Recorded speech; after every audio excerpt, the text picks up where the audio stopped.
From the Ticats Audio Network, this is the Ticats This Week with RJ Broadhead and Luke Tasker. Welcome to another edition of Ticats This Week. I'm RJ Broadhead, and joined with Mike Morreale. We'll be calling the game on Saturday afternoon at 4 o'clock Eastern Time. Tiger Cats taking on the Montreal Alouettes. And Mike, I'm excited and thrilled to be working with you, and maybe just a tad more excited to see if Tiger Cats can continue this momentum they've got going.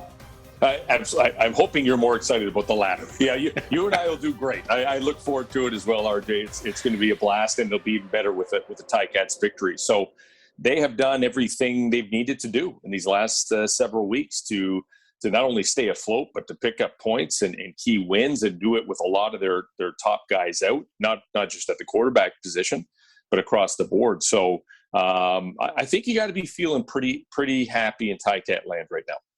Yeah, no question. Anyone who looked at the schedule at the start of the year saw the first 7 games. They would be tough as far as the schedule is concerned. Nobody predicted the injuries to key players and all that adversity. And then these next 7 seem to favor the Tiger Cats a little bit. They'll start the first of 3 at home, and they are getting healthier.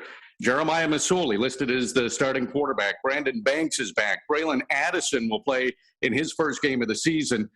Coach O was asked about it, if it was the best offense that the Tiger Cats have been able to put on the field this year, and he was hesitant to go that direction, but he said it was the healthiest. I'll ask you, do you think it's the best offense that the Tiger Cats have been able to put on, at least the deepest offense? I think without question, and I know Coach O well enough that he would never tip his hat either way. So he's keeping neutral, as all good coaches do.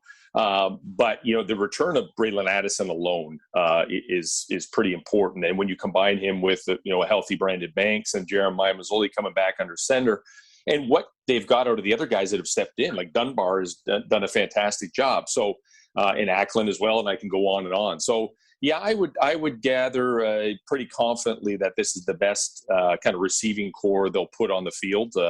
And I hope it results in the big amount of points that are due, I think, for a lot of teams, but especially the Cats. Well, you brought up a couple of good points there, Mike. First of all, Stephen Dunbar Jr., he had his coming out party in that win over Montreal in Game 3, 27-10.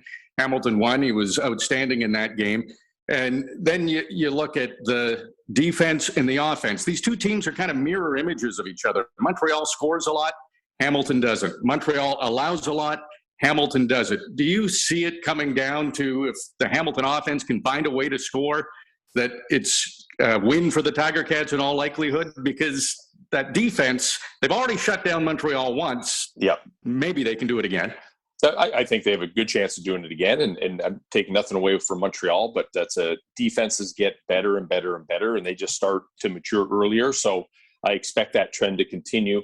Offensively, it's funny we're saying that the Cats don't score a lot of points coming off what we've been known. So, to see over the years. So there's a breakout coming. There really is. And when you get a lineup like we talked about with all these guys coming back, especially on the receiving core, it's going to cause mismatches down the field, and it's going to open up other guys. There's going to be guys that are, playing in maybe not the flashiest role to come in and pick up some easy catches down the field or some open runs, just because of all the attention that Montreal defense has to have on the quality players they have on the Hamilton side. But yeah, they're due for a breakout. I think it will be a defensive battle, but I have a feeling a couple big plays from the Cats could open it wide open.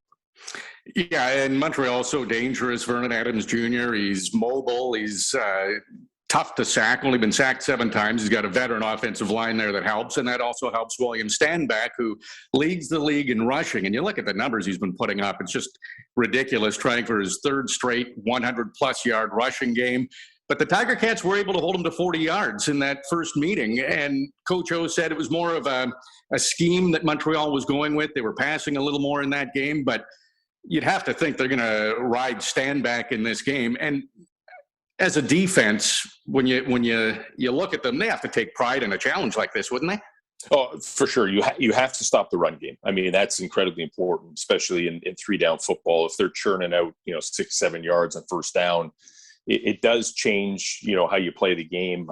Certainly, tough to have a defense stay on the field for a long time. So Stanback, they roll with him. If he can get moving, it's going to be tough because that really opens up the offense for Montreal.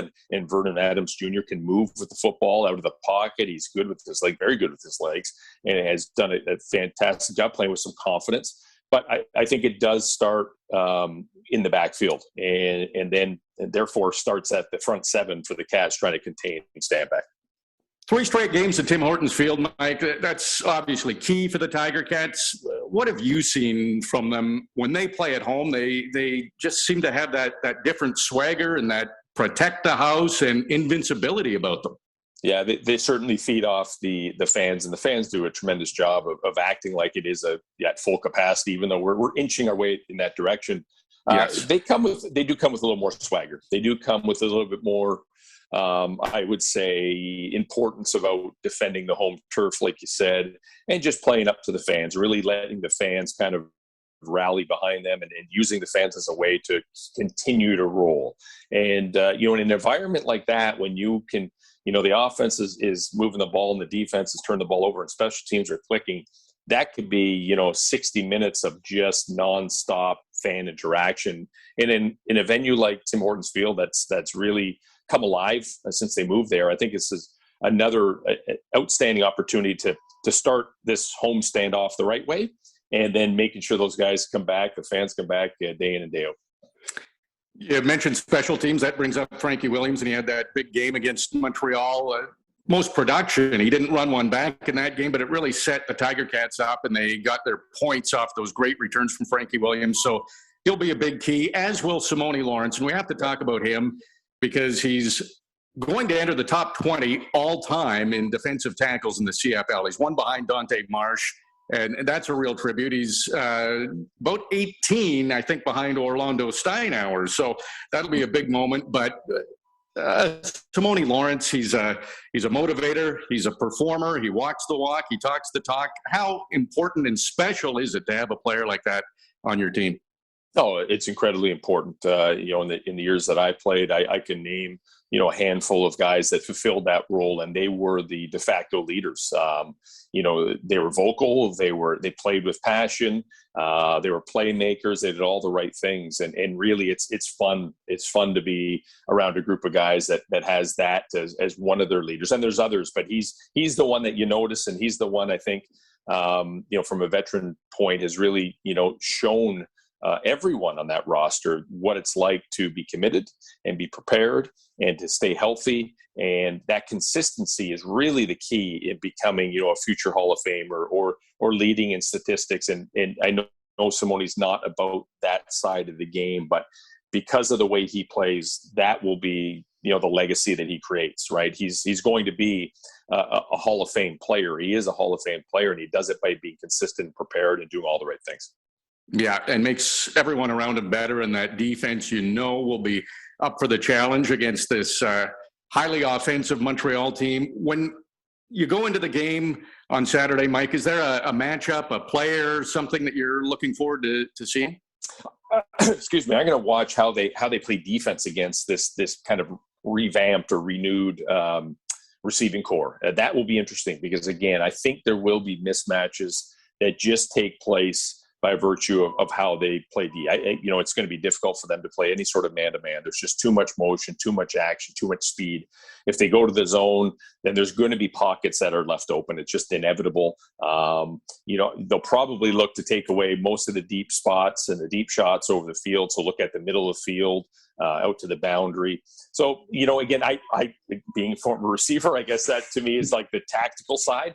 But it's fun from the perch that we're at, being able to see that whole field view, because you see all the little things that maybe you don't see on TV that we're able to talk about because we got that bigger view and lens on what's even happening on the sidelines or what's happening away from the ball. So matches will kind of come about, but my initial one is just kind of watching how that plays out. Well, that's great. That's Ticats this week, and the game will be at 4 o'clock Eastern Time. Mike and myself will have the call as the Hamilton Tiger Cats take on the Montreal Alouettes, and be sure to catch Ticats pregame with Louis B. and Andy Fantus, and you can listen to the game, 4 o'clock Eastern Time, kickoff between the Owls and Tiger Cats on the Ticats Audio Network.